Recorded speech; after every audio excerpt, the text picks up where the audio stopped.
So, good evening, and welcome along to the big show here on NVTV. Once again, here in our living room. What's coming up on the show tonight? Well, Robin will be chatting to Brendan Quinn from his home in Donegal about his new album. We'll also have some music from the archives from Jessie Terry and Emma Stevens. And we're talking dating tonight. Dating for men, aren't we? We certainly are. So for all you men out there who are looking for love, this is a perfect opportunity. Yeah, we got a dating expert for the guys, Paul Clarke, not the bloke who reads the news, but Paul Clarke, dating expert, and also Claire Hughes from Soiree Society. She'll be telling us all about their new project as well. But starting things off, let's have some music from the archives, and here is Jessie Terry.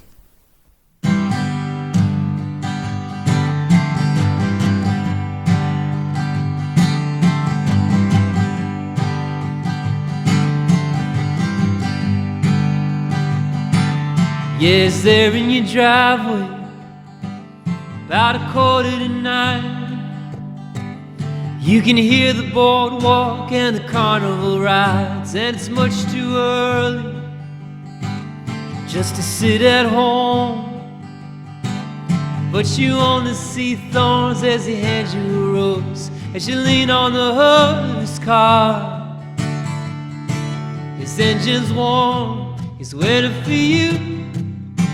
Tell me what you got to lose. It's so hard for you to believe it's something real, yeah.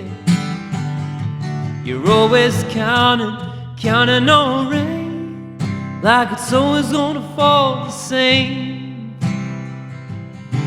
Oh, don't go inside, don't you play dead, honey, let the blue skies go to your head.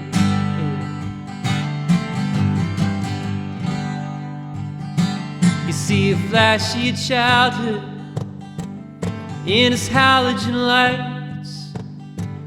You could picture him leaving without a goodbye. You gotta push that away, girl, or you'll never get out. And this cruel old world will keep crumbling down. You ain't always gonna be this young.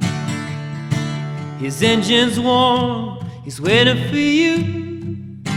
Tell me what you got to lose. It's so hard for you to believe it's something real, yeah. You're always counting on rain, like it's always gonna fall the same. Oh, don't go inside, don't you play dead, honey, let the blue skies go to your head. Oh, oh, oh, well, it's a long, hard fall. Oh,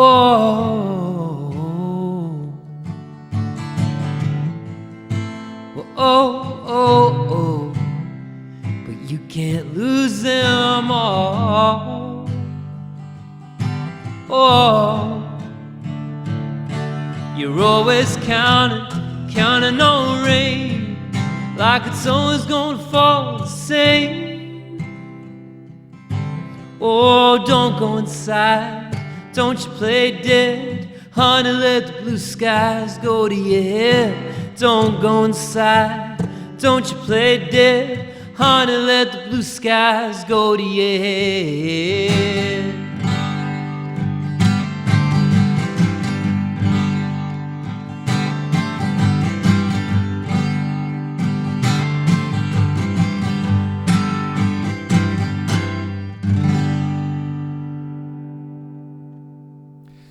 Great song there from Jessie Terry live in the Big Show studio. Still to come, we'll have some more music from Emma Stevens, and we'll play you the brand new single from Brendan Quinn as well. We'll catch up with Brendan at his home in Donegal. But right now we're going to talk dating, aren't we? Yes, and according to a survey, blind dates are a thing of the past due to online dating. And that's good news for the Soiree Society. We're going to find out about their brand new project.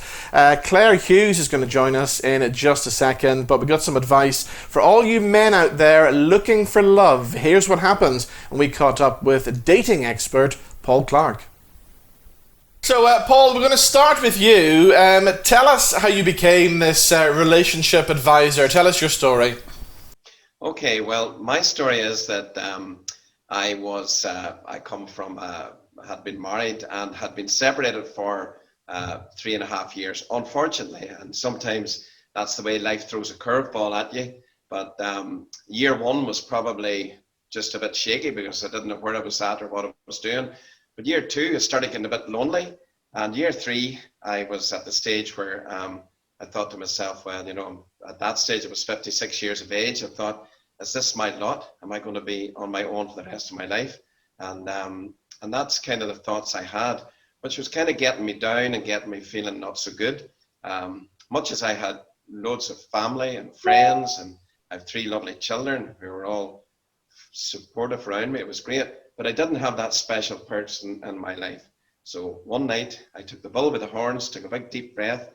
I opened the computer up, which I'm not very good at, and I basically asked God to direct me, and Soiree came up. I pressed the button, and the rest is history. Through Soiree, I met a wonderful girl, and we've been together ever since, and it's changed my life to the extent where I now work for Soiree. I've spoken to Claire about it and about how it works from a man's perspective and how men feel and what way we are, and she was delighted. She said, "You're coming on board with me." So I came on board, and now that's how I work along with men and work with Soiree. Now, your story kind of ties in nicely with a new study that was done the other day saying that men's lives no longer begin at 40. 54 is now apparently the age where men kind of relive their life again. Would you say that's true? Absolutely. I'm 57, but sometimes we get into our mind that maybe, you know, as we get older, that things are not, you know, can't be as good as they were. Well, I can assure you they can be much better. But the problem is that from a mental point of view, being on your own is not very good. You know, there is a saying that loneliness is the greatest form of poverty. So you can have a sports car and you can have a business and you can have this, that, and the other, a holiday home, whatever you have. But if you don't have that special person in your life, you've got absolutely nothing. So that's what Soiree, that's our purpose. That's why we're there. And we're there to match up men and women from whatever circumstances, whether that be they're single or they're widowed or they're maybe separated. You know, we're there for them all. And interestingly enough, you know, a lot of women would find this quite surprising that a man would feel lonely in themselves. But of course, why wouldn't you if you've gone through the same thing in a relationship? Yeah, absolutely, and I agree with that. You know, we kind of think that the man is, or I don't know, we kind of think we kind of hide in our man cave. You know, we're quite cool about everything, and you know, we don't get involved with things like that. But that's a load of rubbish, because I can tell you that's the way it was. Once my front that I'd built up over a couple of years, you know, I couldn't hold it up anymore. I had to let it out that I was lonely and I was struggling, and I was, you know, I didn't want to be the third wheel anymore. I didn't want to go to the cinema on my own, eating popcorn in the middle of the cinema and a drink. I felt like a complete creep. But anyway, that may be the way it is. But no, I think that men definitely, you know, they put up this persona, but it's probably false. And in fact, it is false. Absolutely. And I've been there. I've actually sat in the cinema, and I used to love it. But absolutely, you know, my sister, you know, she's not with her partner anymore, and she would find that really difficult. So I'm sure there's lots of people out there who would certainly not want to do these things on their own, because it's about sharing, isn't it? So how easy was it for you to find that perfect woman? Because I'm sure our viewers are going, well, how many did you have to go through first?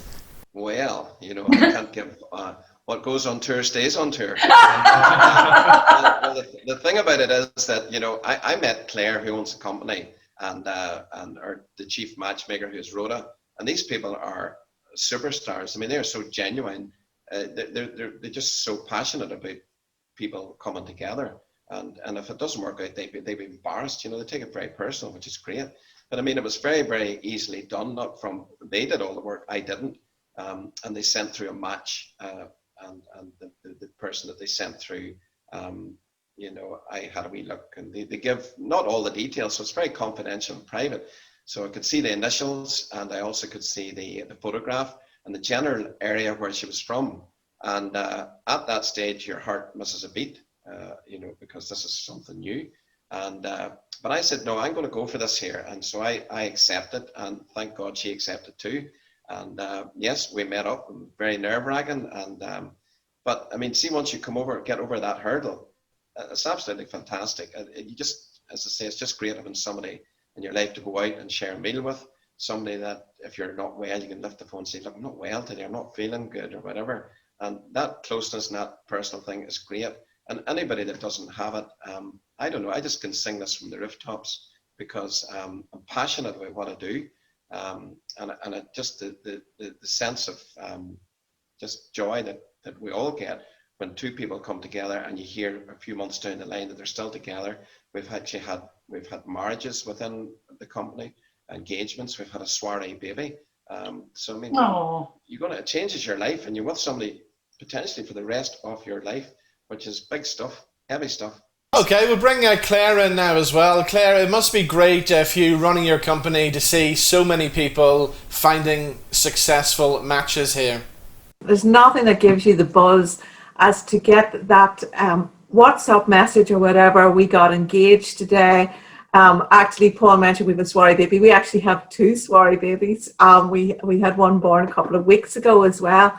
And it started off with Rhoda and I, and we felt like mothers of the bride and mothers of the groom. Just get so excited whenever it happens. And I mean, then there's absolutely loads of people that don't want to get married. They're there for friendship and companionship, and so we don't count our successes by just marriages or engagements, because it's not for everybody, and loads of people have been married before don't want to go there again, don't know why, but so no, it's really great. And Paul coming on to the business, honestly, if I could have manifested something, because what we find with the business is that females are very open about their relationships. They help each other, they nurture each other, they persuade each other to go out there and do it. A man is much more private and confidential, and he certainly doesn't tell anybody else how he's feeling, and it takes him a while to come on. And when Paul came back to me to sort of say how happy he was in the relationship, and how he remembered how daunted he felt that he could help other men, well, that was manna from heaven. And since Paul has come on the books, we are certainly getting many more gentlemen out of their caves. And, it's great, because our biggest challenge is gender mix. And we even say to the ladies, you're so good at encouraging your girlfriends, but could you encourage your brothers, your uncles, your dads, your workmates? Because when men tend to come on the books, they get matched very quickly. And I said, it's like a hole in the bucket. We keep needing more to replace them. So Paul's doing a wonderful job. And Rhoda is delighted, because Rhoda's our chief matchmaker. And Rhoda, being a divorcee herself, knows what it was like whenever she was, a single mom left with 2 children. And then she met a divorcee. She actually met my brother-in-law. And her life has completely changed. Just having someone in your life, as Paul says, it's an extra dimension. But of course, you have mentioned the men, and I totally agree. Men are so they're so used to being the person to ask the girl out on the date. So are lots of your clients, in the older generation, and this would be quite difficult for them, in the sense that a man's expected to be the person to ask the girl out on the date, and suddenly they're feeling vulnerable, so that must be quite difficult for them. I'm just going to jump in there as well, because according to new research the other day as well, it said half of all single people have actually never asked somebody out face to face. Wow. Do it really is, the advent of online dating has been great, because it's made it very acceptable for people, to put themselves out there. But it has a lot of drawbacks as well. I mean, there's a lot of people that are disillusioned. There's a lot of people distrust. And then there's an awful lot of people who are professional people because of their jobs. Online dating is very public. And I suppose that's our USPs because of our privacy and confidentiality. But yes, you're right about the men. And you know, some men feel that it's a sign of weakness to have to go and ask for help. In actual fact, it's a sign of strength. Absolutely. I mean, it's like anybody that goes, for example, think about somebody that goes to the gym, okay? We all know we all know what to do. We all know that if you do exercise and if you eat less food, but the person that maybe hires a personal trainer, their chances of really reaching their goal is significantly increased. It's like going to a slimming group. The person that goes to the slimming group, there's somebody else working with them, working for them, because they've got their best interests at heart.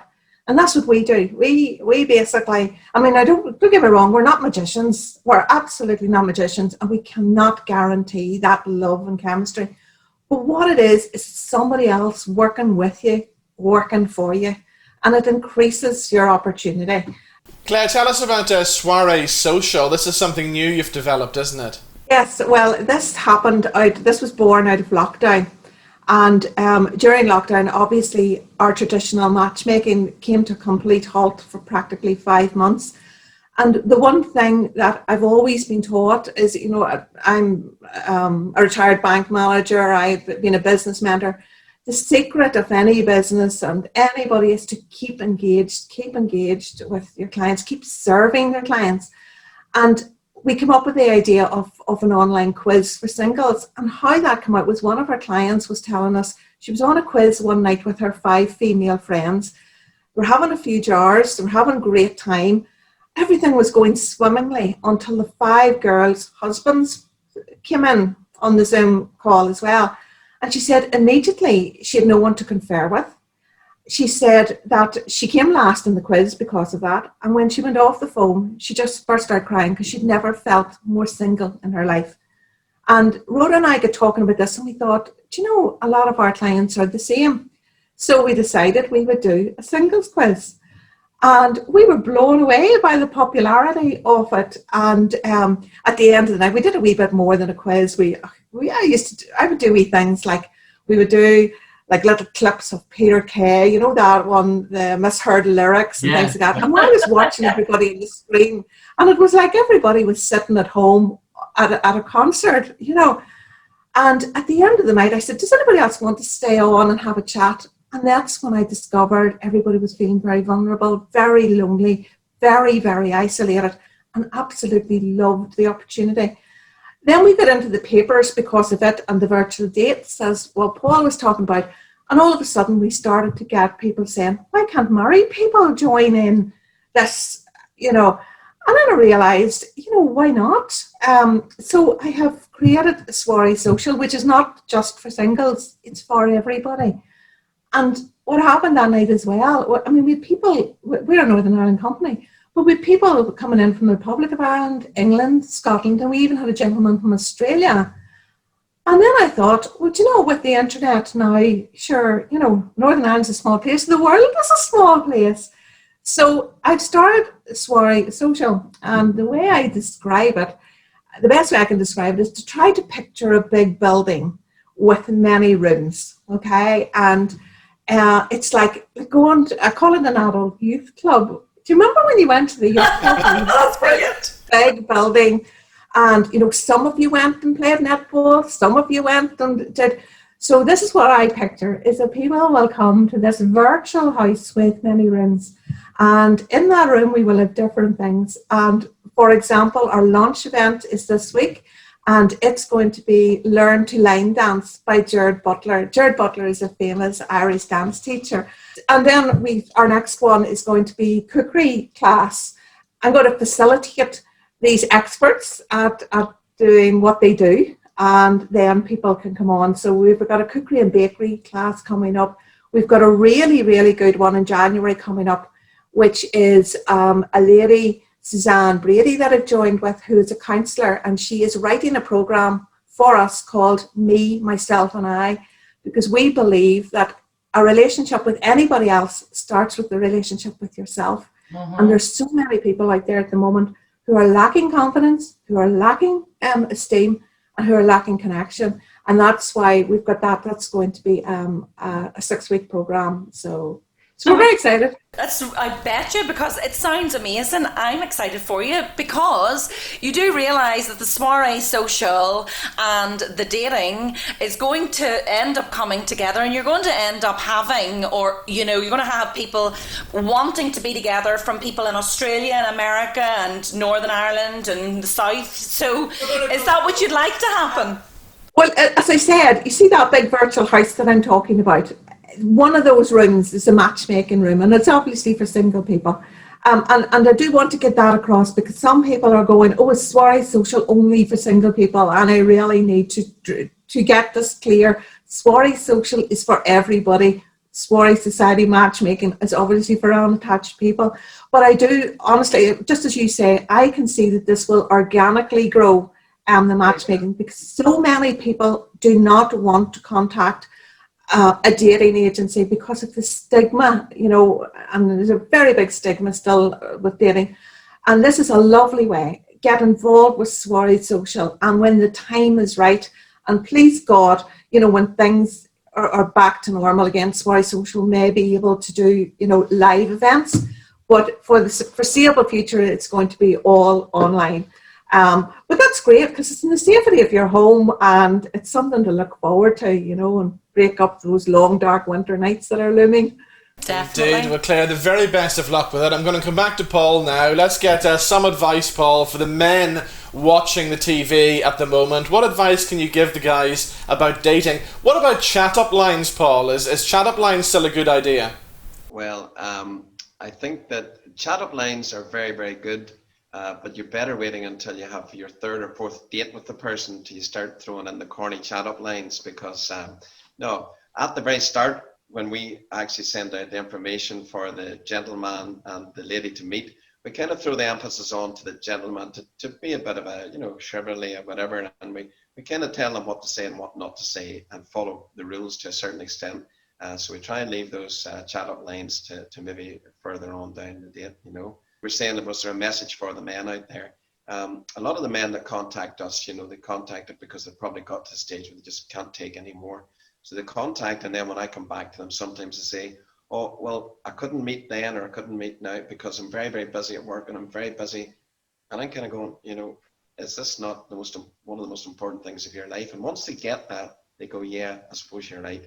And the one thing that all the gentlemen normally say to me when I'm speaking to them is, yeah, the winter's coming, the long nights, and when I close that door behind me at night, it's a very lonely place. And once I hear that, I know that those guys are going to follow it through. So for you guys that are out there, even the ones in America, I know this program goes there, if you're one of those people that you close the door at night and you're kind of twiddling your thumbs and you're thinking, this is a lonely station, and you've watched EastEnders, you've done all that there, well, now's the time to do something about it. And you were saying earlier on there about, there's different sites out there. And I know there are different sites where people go on and they swipe back and forth and back and forth. But Soiree and Soiree Social are about, we're about, we say quality street, not quantity street. So when you come to us, we match you up. We do a lot of work to make sure that we've matched you to the right person. And so it's not swipe to the left or swipe to the right, where you meet loads of people. You meet somebody with us, you've met somebody who's well matched, and it works well, and as I say, there's a lot of work goes into it. So great stuff. Well, Paul and Claire, thank you so much for joining us on the show. Thank you.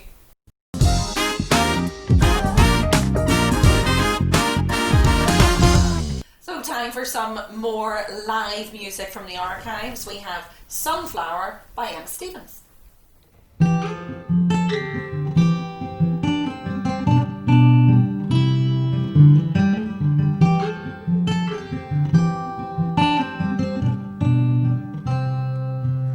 Like a sea of gold outside my garden gate, behind the house that I grew up in, a beautiful escape.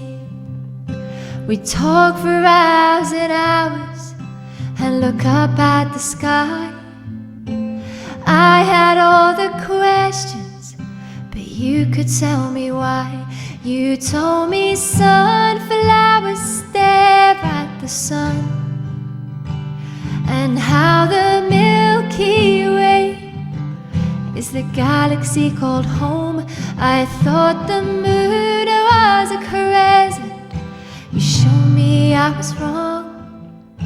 But where should this sunflower stand now that you're gone?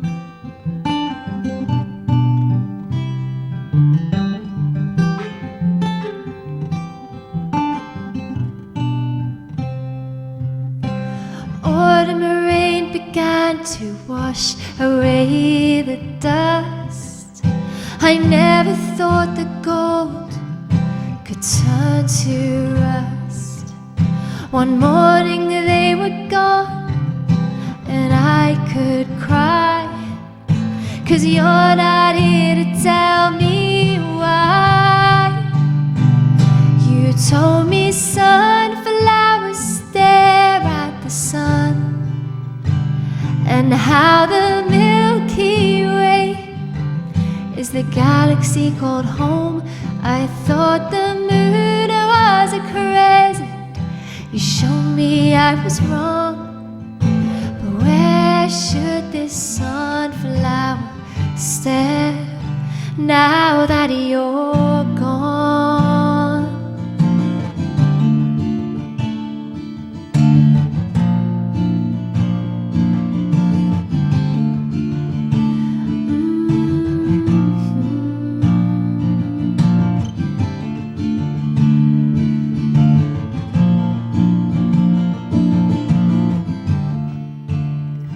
You told me sunflowers stare at the sun, and how the Milky Way is the galaxy called home. I thought the moon was a crescent.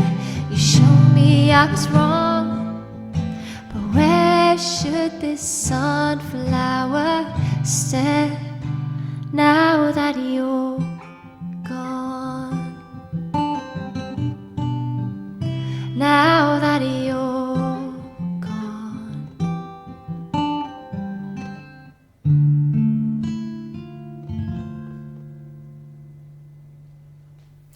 Great track there from Emma Stevens in the Big Show studio. And coming up a little bit later on, we'll be catching up with the legendary Brendan Quinn. But before that, let's do some entertainment news. And we're starting off talking about Star Trek. You're not a massive fan, are you? No. No. Not really. Well, there's a brand new set of stamps due to be released next month, celebrating 50 years of Star Trek. More than 780 TV episodes and 13 movies have been made since its first broadcast in the UK in 1969. And characters appearing on the collection will include Captain James T. Kirk, Spock, and Captain Jean-Luc Picard. And they go on sale next month. Right, let's talk music now, and some big concerts to look forward to next year. Starting off with Ozzy Osbourne. It might surprise you, but yes, he's heading back out on the road if he can still make it in 2021. Wow, I can't believe that. Brilliant, good for him. He's just announced a brand new date. He's going to play the 3 Arena in Dublin on the 1st of March 2022 with special guests Judas Priest. So if you're a big fan of your heavy rock music, that is a gig to look forward to. Something a little bit different as well now. Gary Barlow is heading back out on the road with his Music Played by Humans tour in 2021 with special guest Beverly Knight. And that comes to the SSE Arena in Belfast on the 21st of June next year, and also the 3 Arena in Dublin on the 22nd of June. We look forward to that. Yeah, that'll definitely be a good one, I think. always liked old Gary. Love Gary, and always did, take that days and his own solo stuff as well. And Beverly Knight, love her, yeah. Brilliant. Met her once, she was lovely. Was she? Yeah. And that doesn't surprise me though, Robin, because she does come across that way. Right, something that we've been playing in the office all this week is the brand new album from the Nolans. Yes, their gold package has arrived. We're loving it, and of course we loved them all recently on the Nolans Go Cruising, didn't we? Absolutely. Do you know what, Robin? Just a lovely bunch of girls, very real, very honest. Even Maureen was it. She even talked about how they didn't actually make an awful lot of money, even though they were completely famous, because they didn't actually organise the contract properly back then, but then that happened a lot to performers. But more importantly, you know, she's even talking about, you know, finishing the singing career because it's so difficult and getting a normal job. Yeah, exactly. Well, yeah, and of course the Nolans sold more records in Japan than the Beatles as well. The gold package is out now. It features 3 CDs. All the hits are on there. Something like 45 songs on there. I'm in the mood for dancing, of course. Gotta pull myself together. Attention to me. Attention to me, play attention to me. Who's gonna rock you? Oh, I don't remember that one. Don't make waves. Don't make waves, Lord. Chemistry. We've got the chemistry right. Don't love me too hard. Don't love me too hard. Don't push me too far. Definitely found the Nolans' biggest fan. We are loving the Nolans Gold, which is out now. Get it for Christmas for any Nolans fans out there. Right, something to keep the kids occupied this weekend. Your final chance to see the Cahoots NI production of the University of Wonder and Imagination. So if you fancy an adventure, you got to make the choices. They make the magic. It's broadcasting live in your living room over Zoom, and it runs from the 29th until the 1st of November. Here is a clip. Welcome, welcome, welcome to the University of Wonder and Imagination. You will determine your journey and therefore your own destiny for your visit today. And remember, in imagination we trust, and in wonder we must.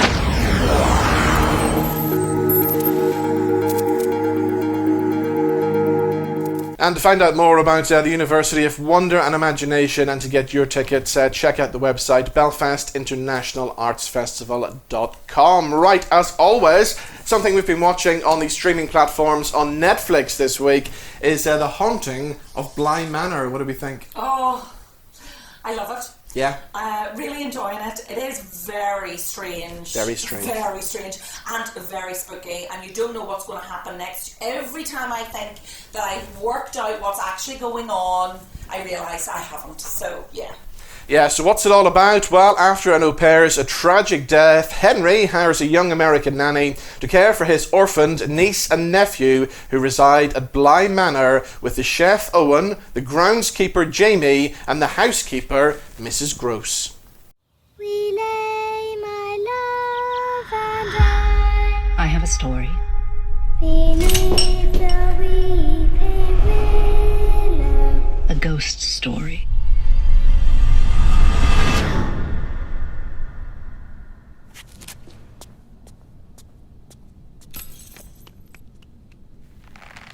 Singing oh willow waily by the tree that weeps with me. We lay my love and I beneath the weeping willow, and now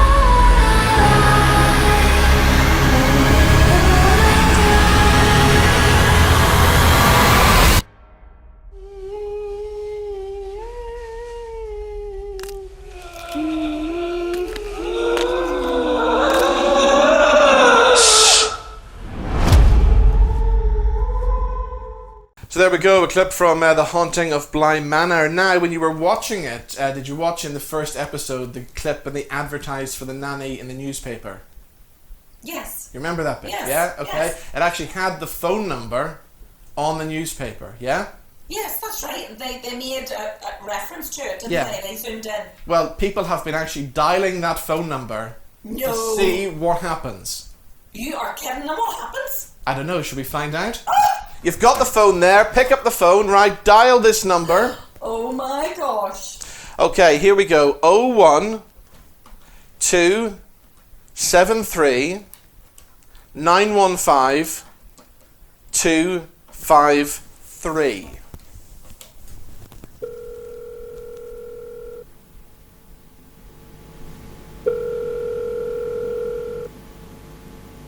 Hi, you've reached the Wingrave family at Bly Manor. We're not here right now.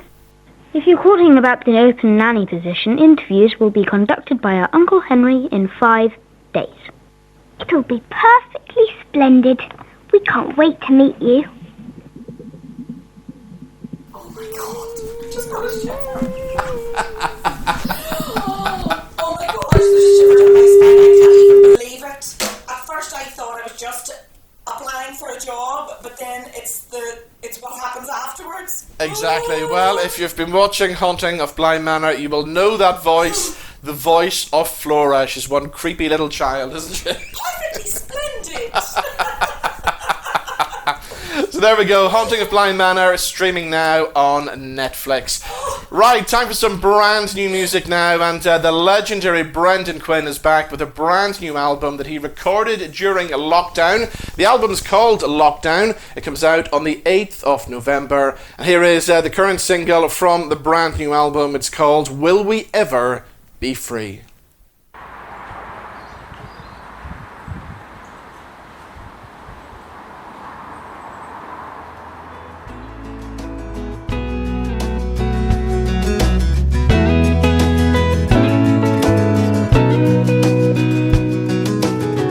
Stuck here in lockdown, my whole world is upside down.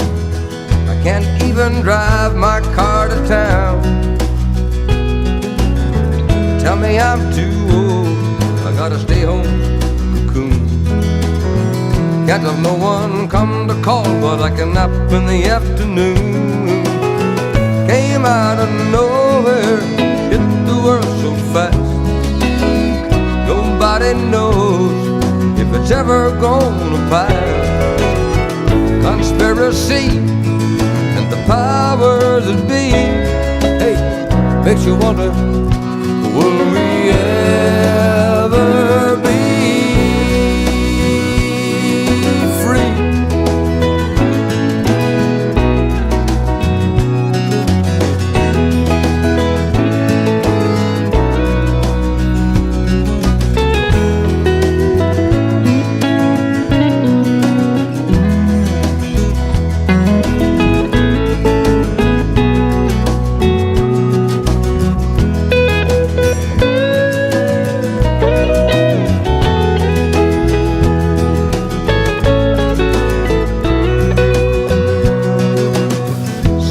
My front porch, just listening to the birds, tweeting pretty love songs no one's ever heard. And I'm thinking hugs and kisses and grandkids on my knee. Never knew how much I'd miss my friends and family. Came out of nowhere, hit the world so fast. Nobody knows if it's ever gonna pass. Conspiracy, the power that be, makes you wonder, will we ever be free? Came out of nowhere, hit the world so fast. Nobody knows if it's ever gonna pass. Conspiracy and the powers that be, hey, makes you wonder, will we ever be free? Will we ever be free? Just between you and me.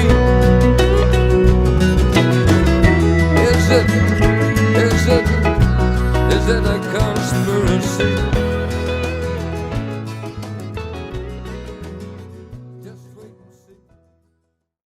That is the brand new single from Brendan Quinn. It's called Will We Ever Be Free? And I'm pleased to say the man himself joins us now on the line. Brendan, how are you?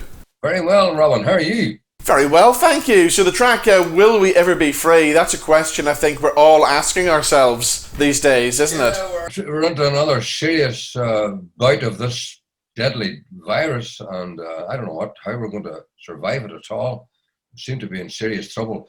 But getting back to the tune, it was written during the lockdown.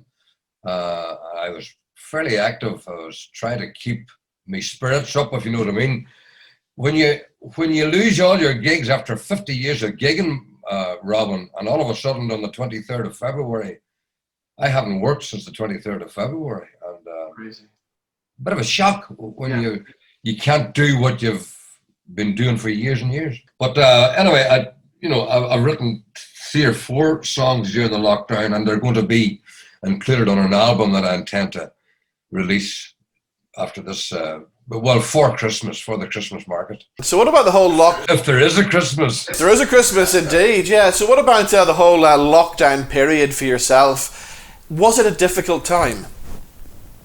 It was a difficult time in that I wasn't able to gig, and that's the only really complaint that I could make. We are in North Donegal here, on the Fannet Peninsula. We're up towards the Fannet Lighthouse, and it's a very sparsely populated area. There's not too many folk about, and there's no such thing as kind of social distancing. You don't have to, unless you're in pubs, and I don't go into pubs. I'm not a drinker. So all I do, and all I did through the lockdown, was take me walk. Yeah. And I started to do live streams after a while. I ended up doing 100 days. Wow. I used to go on every day at 4 o'clock. Yeah. And do 5, 6 songs, maybe 7 songs sometimes, because I checked back, and I did 100 days at it, and I reckon I sang over 600 songs, maybe 700 songs. Wow, so you've got that amount of songs in your back catalogue that you've remembered. That's amazing. Well, what I did was, as I got into it and I realised I was going to commit to doing it every day, I used to go online at night and search through old country stuff, old songs that I might have remembered way back and kind of resurrect. I did a song called Hickory Holler's Tramp. You remember that one? O.C. Smith, I love it. O.C. Smith had but that was an old country song, Robin, way back. And he did a pop version of it. So I kind of resurrected old songs like that and sang them, and it was good crack, And then there was very good interaction from people that were online, and some of them were on every day. I had a guy from Red Deer, Alberta, and he used to log in. He's 7 years behind us, so he used to log in at 9 o'clock in the morning when he got up. And he was on every day, It was amazing. So looking back at songs like the Hickory Holler's Tramp and stuff, and resurrecting songs like that, do you ever remember things like, what was the first record you ever bought? Do you remember? First record I ever bought was Merle Haggard's Hag album.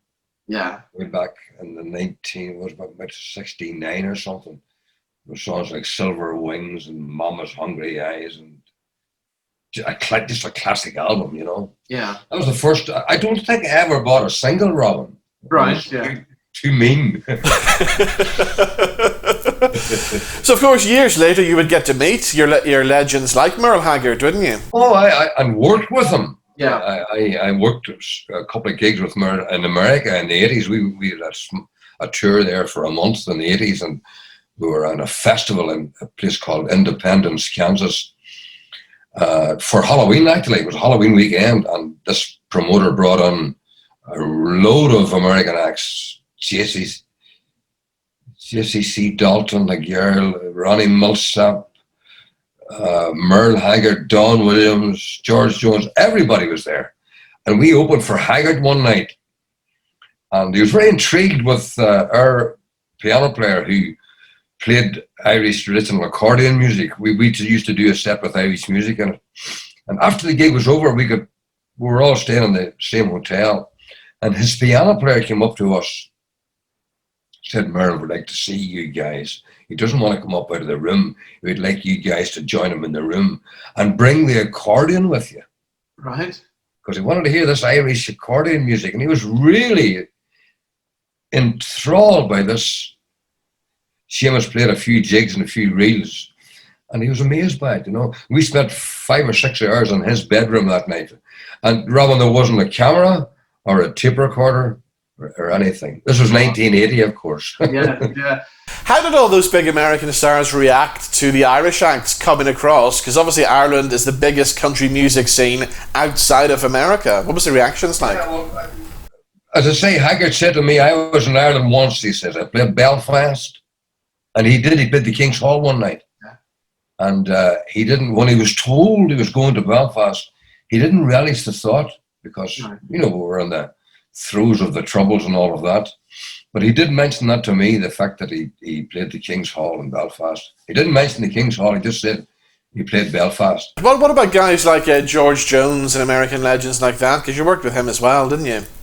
I met George a couple of times, but I never worked. I met him with Big T at a hotel in London when they used to put on those country festivals at Easter time at Wembley. Do you remember that? Yeah, of course. Yeah. Back on I think they finished them sometime around the early 80s, but all through the 70s, Mervyn Conn used to put on this big festival for the whole weekend of Easter.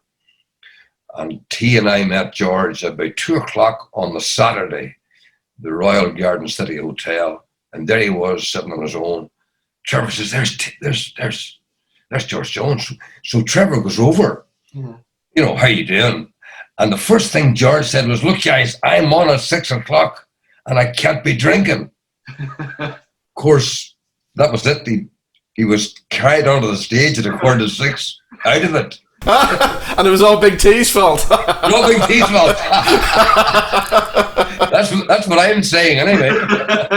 Brendan, you've obviously seen lots of changes in the music industry over the years, and especially on radio when we're talking about people like Big T. Radio's really changed now, hasn't it? Everything in the music business has changed since the internet came along.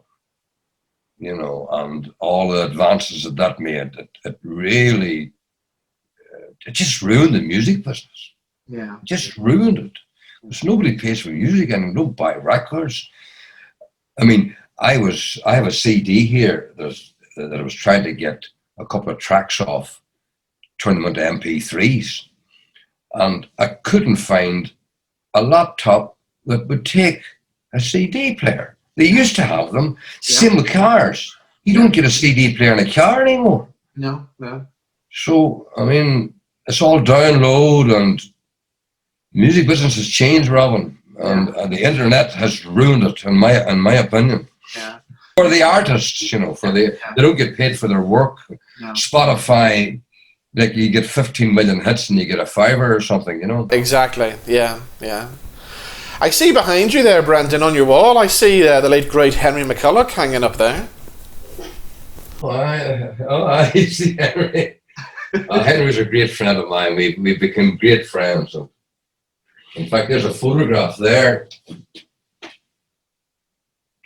of a gig that we did. Now, that's an iconic photograph of Artie McGlynn and Nolly Casey and Henry McCulloch, Nicky Scott, my two sons. We did a gig, that was a concert gig. We did about 7 or 8 years ago. What a lineup.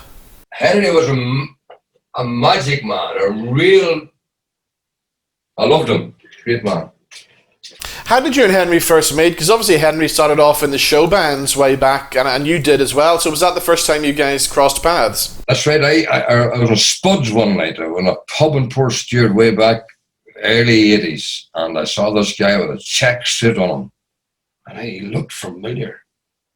And I walked over and I says, "Are you Henry McCulloch?" He says, "I am." Well, I says, "I'm Brendan Quinn. I used to love you when you were in Gene and the Gents." Yeah. And he started to laugh. So from that moment on, we became friends, and I used to visit his house, and he used to come to our house, him and Josie, when he wasn't gigging, and I would give him a hand with PAs and stuff if we had a gig coming up. I was just a great friend, you know. And there's not too many people from Ireland can say they played Woodstock twice and also shared a stage with Jimi Hendrix and people like that. He did. Oh, I rehearsed with Paul McCartney. I mean, he rehearsed the whole Band on the Run album, right? And they're ready to go to Africa to record. And Henry and the drummer called Denny Selwell decided that they weren't going to be in the band anymore. Yeah. So they left the bloody band, and Paul had to go to Africa and make the album on his own. He played the drums on it himself. Wow. And amazing, isn't it? And of course, you think about that great guitar solo on My Love as well. That was Henry behind that. Magic. And he scared the devil out of Paul because he told him he was going to change the solo. You're what? And what are you going to play, Paul says. And Henry says, I don't know. Brilliant. Well, Brendan, the new record is out now, and we can expect an album for Christmas, yeah? Yes, the album's called Lockdown. All right. Well, Brendan, we look forward to that, and as always, good to talk to you. Good to talk to you, Robert, and thanks very much for the interview.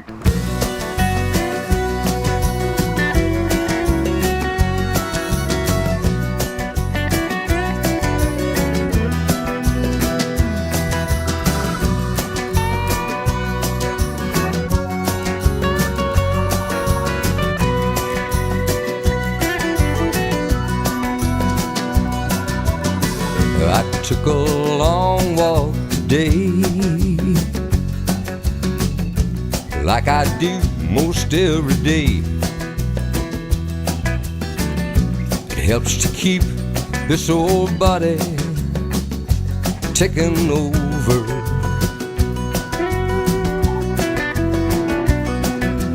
When you punched in 10, time gets closer and you don't know when you're gonna be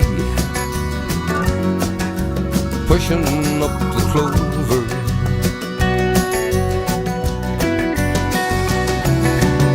Now, I'm not the man that I used to be.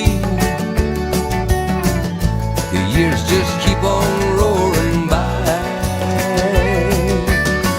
and before you history, you're playing in that big band in the sky.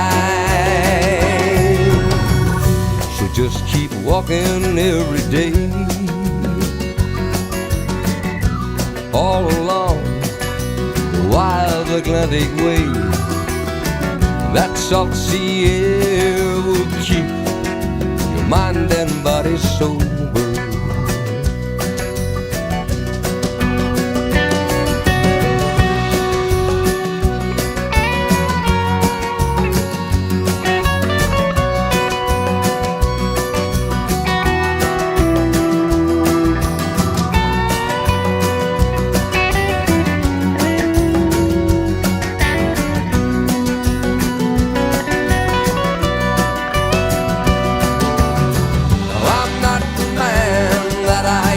To be. The years just keep on rolling by,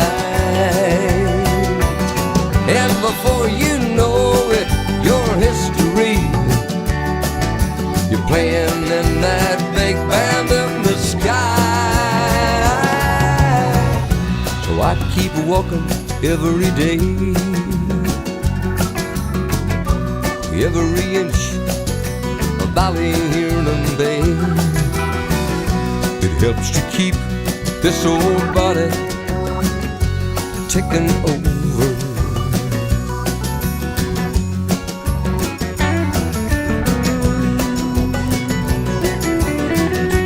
Keep this body ticking over.